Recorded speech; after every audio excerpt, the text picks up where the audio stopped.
Sindaco, siamo arrivati alla 68esima edizione dello Spiedo Gigante, una tradizione che contraddistingue la città di Pieve di Soligo.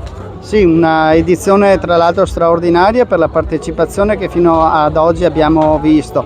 Un grazie in modo particolare a tutti i volontari della nostra Pro Loco per rinnovare sempre questa tradizione con questo spiedo gigante che anche oggi verrà servito e per poter portare avanti appunto questa tradizione dello spiedo dell'alta marca. Un grazie a tutti i volontari che garantiscono la sicurezza ma anche un ottimo servizio. Prima con il presidente della Pro Loco si parlava del fatto che fra 2 anni questa tradizione compie 70 anni. C'è già sul piatto qualche idea per celebrare, insomma, questa ricorrenza?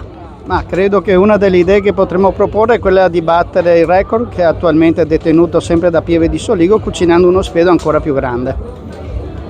Quindi insomma preparazioni in vista, giusto? Sì, dobbiamo festeggiare alla grande proprio per preservare anche la memoria di quanti in questi anni hanno creduto in questa festa, in questa grande tradizione.